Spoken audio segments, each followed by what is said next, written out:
Dieu. Gloire au Seigneur. Nous sommes en train d'avancer vers la fin de notre sujet que nous avions emprunté depuis la lundi. Pour ceux-là qui n'étaient pas là depuis le lundi, nous sommes en train de parler sur un sujet et le feu de l'Éternel tomba. Et le feu de l'Éternel tomba. Nous l'avons tiré dans 1 Roi chapitre 18 verset 38. 18 verset 38. Le premier jour, nous avons parlé sur le symbole du mot feu selon la doctrine, selon la doctrine chrétienne. Nous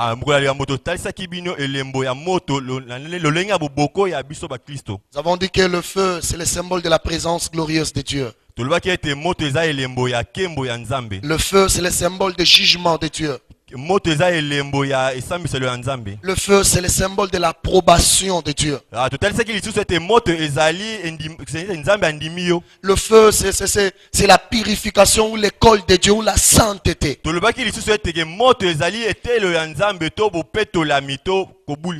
le deuxième jour, nous avions parlé sur l'importance ou la nécessité de feu dans nos vies. Pourquoi nos vies doivent être animées de feu? Nous avions donné plusieurs raisons. Alors si vous avez besoin de recevoir ces enseignements, vous voyez Papa Eddie Jobo, c'est là que nous avons détaillé tout.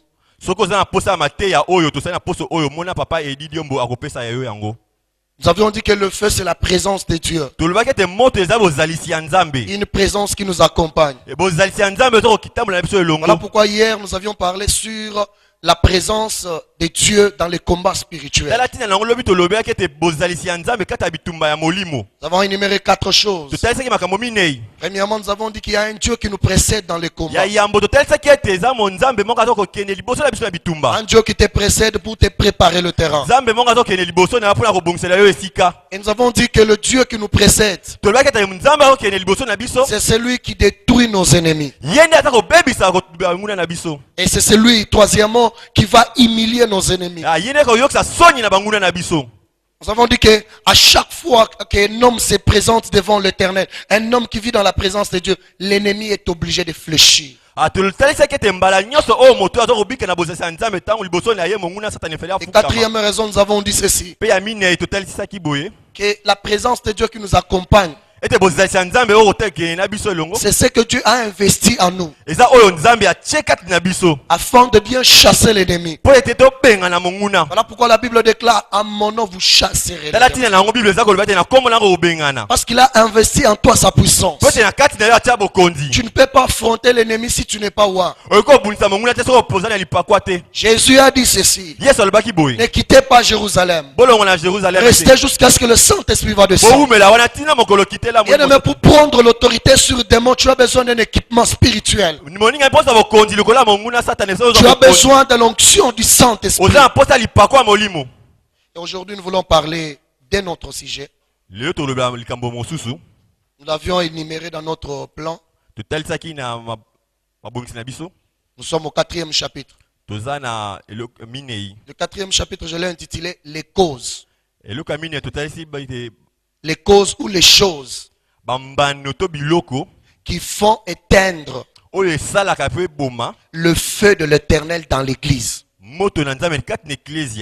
Je dis ceci: les causes ou les choses qui font ou qui font éteindre le feu dans l'église. Comment le feu peut s'éteindre dans la vie d'un homme de prière? Plusieurs causes. Nous sommes dans 1 Thessaloniciens chapitre 5, juste le verset 19 que nous allons lire. 1 Thessaloniciens, c'est comme le passage de référence. 1 Thessaloniciens chapitre 5, verset 19, je lis: n'éteignez pas l'esprit.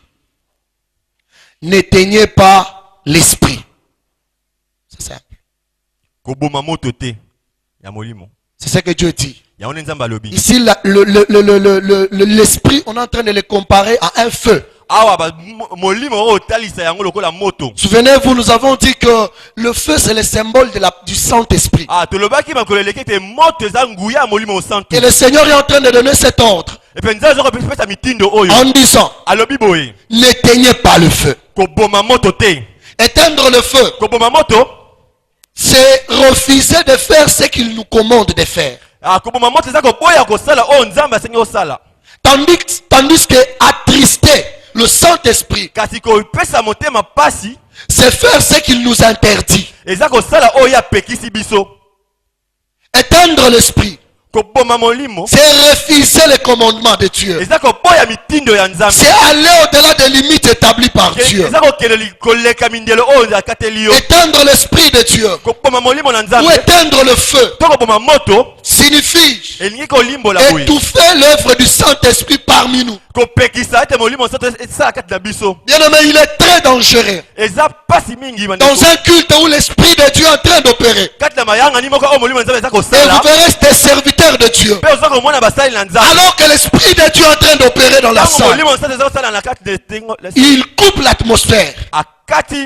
Je n'ai jamais été contre ces choses. Quand l'Esprit de Dieu travaille, laissez-le opérer. Là, quand tu éteins l'Esprit, c'est comme si tu es en train de prendre la place du Saint-Esprit. N'étouffons pas.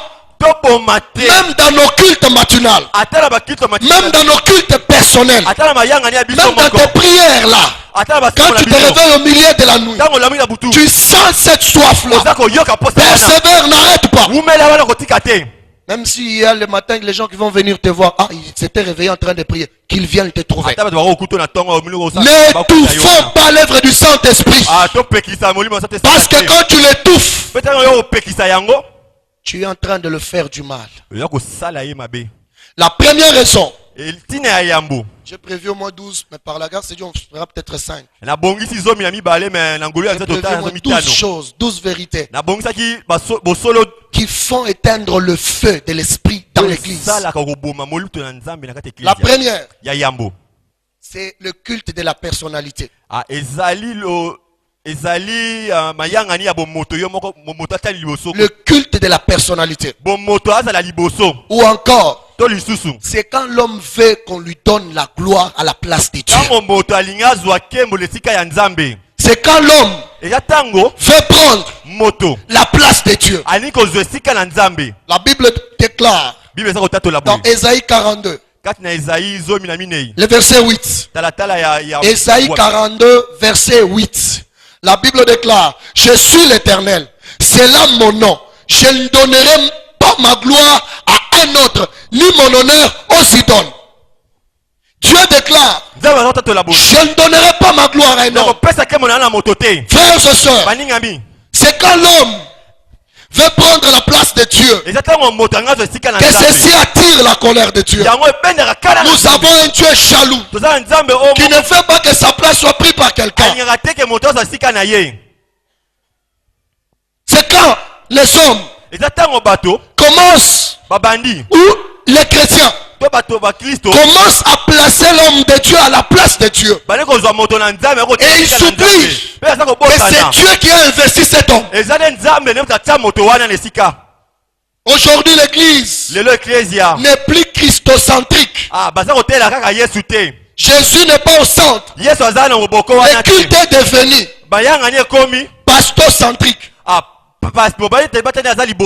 Donc le pasteur a pris le centre. Ce n'est plus Jésus qui est le centre. Bien-aimé, ces choses tuent l'église, tuent ta vie de prière. Quand tu es en train de faire de ton pasteur, quand tu es en train de faire de ton encadreur, qui est devenu ton Dieu, tu es en train de travailler, tu es en train de pratiquer l'idolâtrie dans l'église. Tu peux respecter l'homme de Dieu, mais ne l'adore pas. L'adoration revient à Jésus. Est-ce qu'on s'entend? Vous devez respecter les hommes de Dieu. Vous les devez du respect. Mais en ce qui est de l'adoration, ne l'adorez pas. J'étais scandalisé à Kampala. Juste quand on a fini les cours. Quand on a fini les cours, j'ai vu une maman qui est venue. Et selon leur culture, les Ougandais, quand ils s'approchent d'un homme de Dieu, ils s'agenouillent. Je lui ai dit non. Et c'est après qu'il y a un pasteur congolais qui m'a pris à côté. Il m'a dit non, ici, la culture c'est comme ça. L'adoration appartient à Dieu. Le respect c'est aux hommes de Dieu. Partout où il y a l'idolâtrie, on considère l'homme de Dieu comme une adoration. Frères et sœurs, il y a toujours des rivalités. Là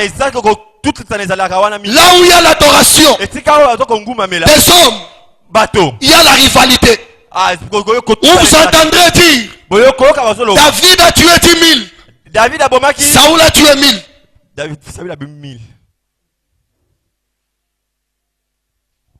L'adoration revient à Jésus. Jésus doit être au centre de notre adoration. Jésus doit être au centre de nos prières. Ne mets pas le pasteur au centre. Ne mets pas ton encadreur spirituel au centre. Que Jésus soit le centre de ta vie. Que Jésus soit l'homme du milieu. Que lui seul reçoive cette adoration. La deuxième chose qui fait perdre ou qui fait éteindre le feu, c'est la perte de la vie des prières. C'est la perte de la vie des prières. Si tu veux que le feu s'éteigne, arrête de prier. Frères et sœurs, un homme est comme une voiture. S'il n'y a pas de carburant, il ne va pas marcher. Pour toi, le carburant, c'est la prière. Quand tu sens que ton véhicule a connu une panne sèche, va à la station de Dieu pour te ravitailler. C'est comme ça. Voilà pourquoi la Bible déclare: le matin, je me tourne vers l'Éternel. Je me tourne vers Dieu. Pourquoi? Parce que j'ai besoin que ma lampe reste allumée. Si tu ne te connectes pas à la source, sache que tu connaîtras une panne sèche. Dans Ephésiens chapitre 6, 18. Là, tu ne peux pas interpréter, je vais prier. Amen. Alors, Ephésiens chapitre 6, 18 à 20. La Bible déclare: faites en tout temps, par l'Esprit, toutes sortes de prières et de supplications. Veillez à cela avec une entière persévérance. Le Seigneur déclare en disant: faites des prières, pas seulement un jour, mais tous les jours. Et il dit: par l'esprit. Si tu sens que ton esprit, tu n'arrives plus à prier, prie par l'esprit. Laisse ton esprit travailler. Communier avec le Saint-Esprit. Et la Bible dit: en veillant, faites la prière à chaque instant, parce que tu ne sais pas quel jour l'ennemi va te surprendre. Tu ne sais pas quel jour le diable peut entrer dans ta famille. Voilà pourquoi Jésus dit: veillez avec persévérance. N'abandonne pas la prière. Même si tu sens que tu es fatigué, n'abandonne pas. Chaque jour je me réveille là chez nous. Vers 3 heures, j'étais en train de prier. Un jour, ma cousine est venue. Chaque jour, toi, tu ne te reposes pas. Quand tu te réveilles à 3 heures, là, j'entends. Frères et sœurs, les jours où tu vas arrêter la prière, sache que le diable va te surprendre.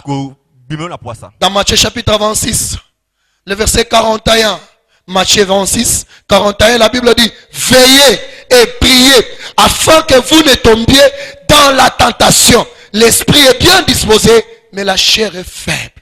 Veillez et priez. Le Seigneur a besoin des hommes de prière. Le Seigneur a besoin des hommes qui carburent. Le Seigneur a besoin des intercesseurs. Des hommes qui montent à la montagne de Dieu pour rencontrer Dieu. Dans Ézéchiel, chapitre 22, le verset 30. Ézéchiel 22, 30, la Bible dit, je cherche parmi eux un homme qui élève un mur, qui se tienne à la brèche devant moi, en faveur du pays, afin que je ne détruise pas, mais je n'en trouve pas. Où sont les intercesseurs? Où sont les hommes de prière qui montent à la montagne de Dieu pour consulter Dieu, savoir des choses qui doivent arriver? Même pour les pays, tu peux prier, Dieu peut te parler de quelque chose qui doit arriver dans la suite pour être préparé. Dans Zacharie, la Bible dit, si une famille ne monte pas, il n'y aura pas la pluie. Frères et sœurs, si tu ne pries pas, la pluie ne va pas pleuvoir. Nous devons monter à la montagne de Dieu. J'ai l'habitude de dire, un intercesseur a deux rôles. Je sais qu'il y a plusieurs rôles. Un intercesseur se tient entre Dieu et les hommes. Pourquoi? C'est pour rapprocher l'homme de Dieu, tout près de Dieu. Mais il se tient aussi entre l'homme et Satan pour éloigner l'homme du mal. C'est ça le rôle d'un intercesseur. Prie afin que les hommes soient sauvés. Prie afin que les hommes s'éloignent de ces lèvres sataniques. La troisième chose qui fait assez que le feu s'éteigne, c'est le non-respect des rendez-vous dans le secret avec Dieu. Je reprends. Et le non-respect des rendez-vous dans le secret avec Dieu. Car le premier amour n'est plus. Le premier amour n'est plus. Le manque de respect des rendez-vous dans le secret avec Dieu. Bien aimé, il y a un programme que tu as donné à Dieu, où tu dis à Dieu, chaque jour, à partir des 0h, je me lève pour prier. Sache que quand tu lui dis à 0h, je vais prier, Dieu est là. Il t'attend. Parce qu'il est celui qui nous précède. Mais quand il vient dans la présence, il ne te rencontre pas. Est-ce que tu respectes tes programmes dans le secret? Est-ce que tu respectes cela? Dans Apocalypse, chapitre 2, le verset 4 à 5, la Bible dit, mais ce que j'ai contre toi, c'est que tu as abandonné ton premier amour. Ce que j'ai contre toi, c'est que tu as abandonné ton premier amour. Frères et sœurs, le premier amour pour toi c'est Jésus. Le premier amour pour toi c'est Jésus. Le premier amour ce n'est pas ta femme, ce n'est pas ton mari, c'est Jésus.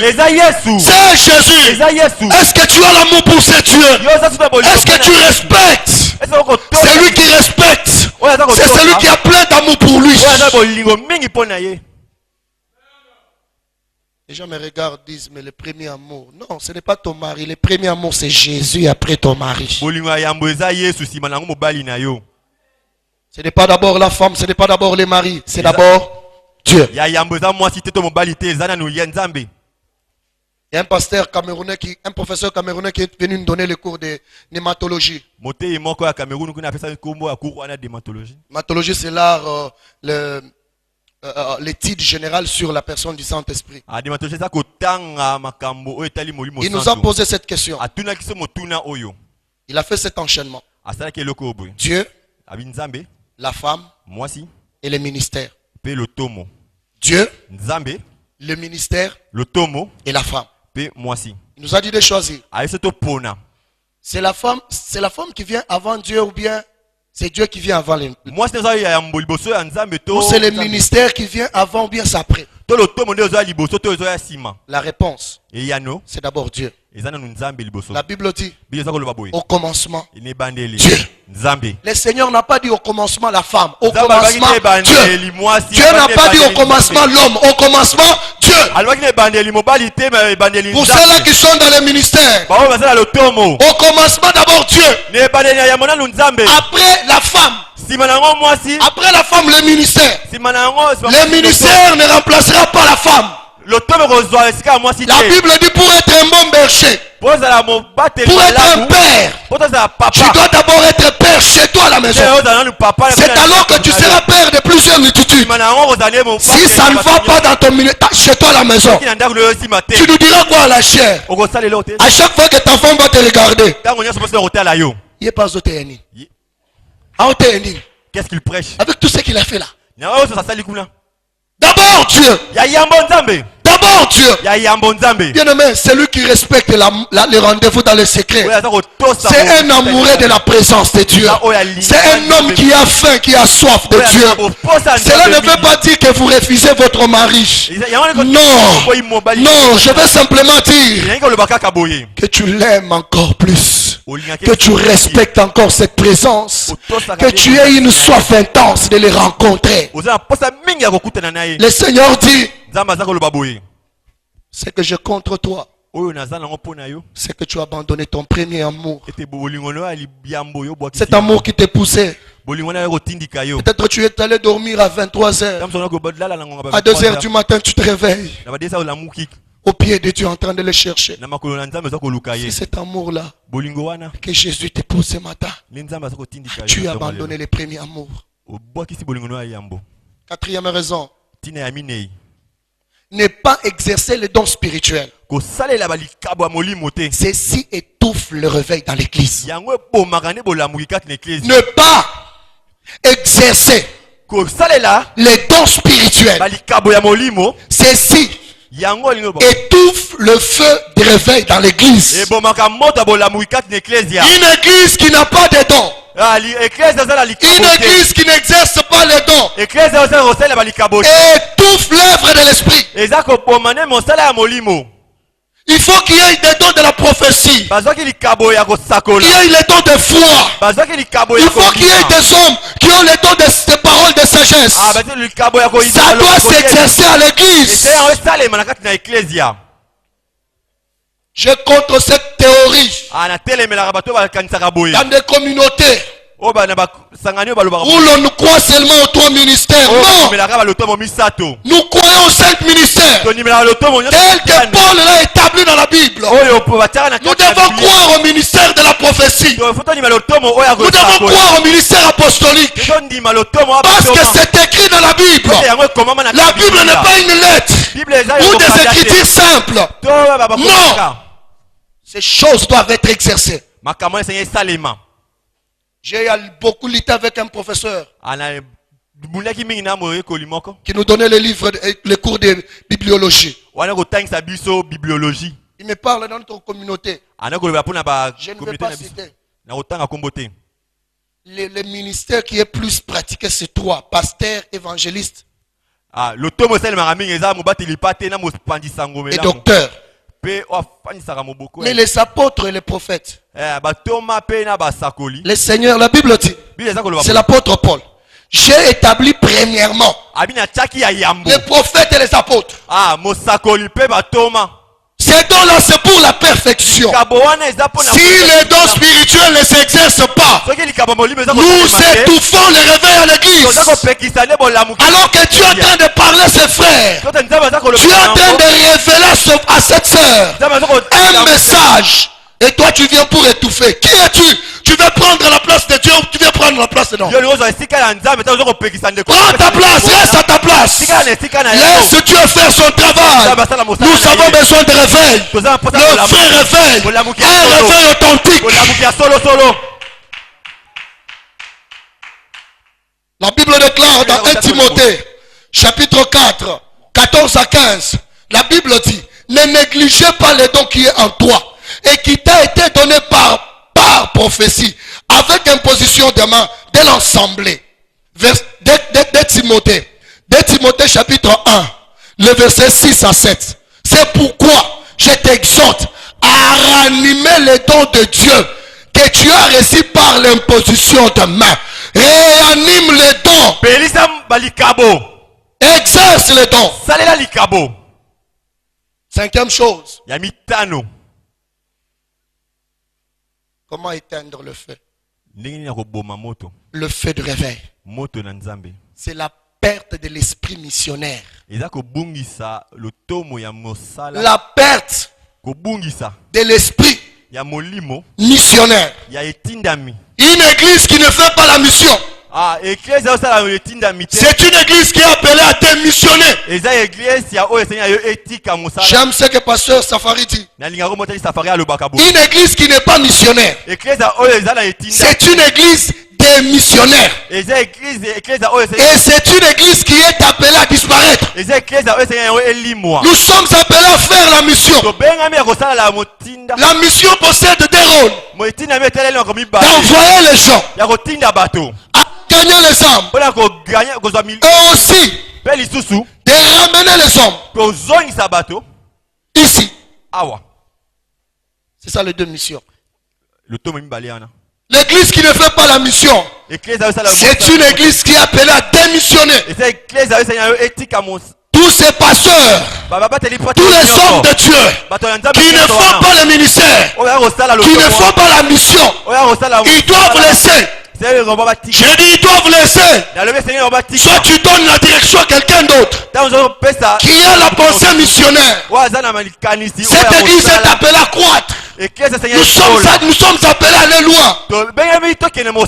Du reste, c'est lui qui a commencé là-bas. Il fit un missionnaire.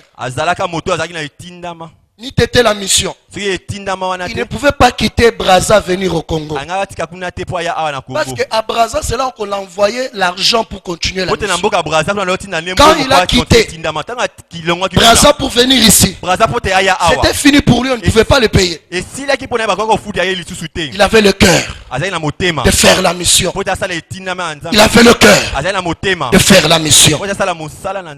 La sixième chose, c'est la haine. La haine de l'enseignement. La haine de l'enseignement. La haine de l'enseignement. Dans Actes des Apôtres chapitre 42. La Bible dit, il persévérait dans l'enseignement des apôtres dans la communion fraternelle. Il persévérait dans l'enseignement. Nos cultes ici le mercredi. Les gens ne participent pas. Pas simplement ici. Bien aimé, c'est une maladie qui est venue partout. Pas simplement dans nos églises de là-bas. Dans plusieurs églises. Les jours de l'enseignement, il n'y a pas de gens. Les gens aiment venir le vendredi seulement pour prier. Frères et sœurs, retenez ceci. La prédication te permet à bien déclarer. La prédication booste ta foi. Mais l'enseignement enracine ta foi. Parce que devant l'ennemi, tu as besoin de l'ainsi dit le Seigneur. Mais si tu n'as pas cette connaissance, ça sera fini pour vous. Aimons l'enseignement. La septième chose pour finir. J'en ai prévu 12, mais c'est impossible. Le manque de discipline personnelle et communautaire. Le manque de discipline personnelle et communautaire. La discipline. 1 Corinthiens, chapitre 5, 1 à 6. La Bible dit, on entend dire généralement qu'il y a parmi vous de l'impudicité. Et une impudicité telle qu'elle ne se rencontre pas chez les païens. C'est au point que l'un de vous a la femme de son père. On entend généralement. Bien aimé, si nous voulons Vivre la gloire de Dieu. Vivre le réveil. Vivons dans la sanctification. Vivons loin du péché. Tu dois dire non mal. On ne peut pas tolérer le péché. Tu pars, tu pêches ailleurs. Et tu viens ici pour servir. De quel Dieu tu sers? Est-ce que tu sers un Dieu réel? Non. Nous approchons d'un Dieu saint. La Bible dit, il y a parmi vous de l'impudicité. Une impudicité qui ne se rencontre pas même chez les païens. Nous faisons des choses plus que même les païens. Je sais que c'est un sujet que le peuple de Dieu n'aime pas.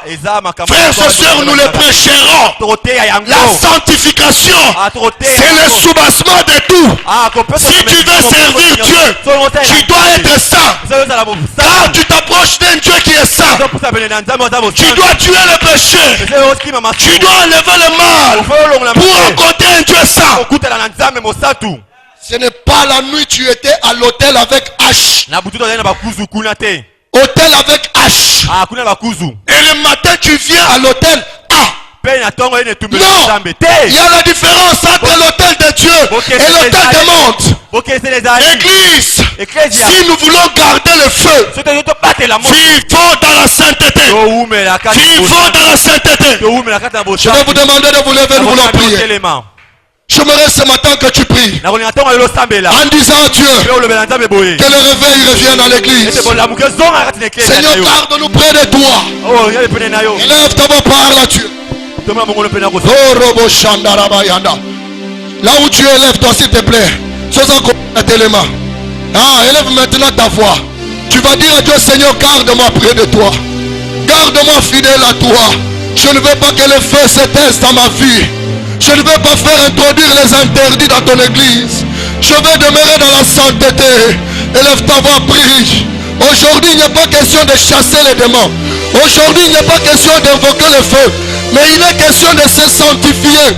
Afin que l'autel de Dieu reçoive, fasse descendre la gloire de Dieu. Élève ta voix, parle à Dieu.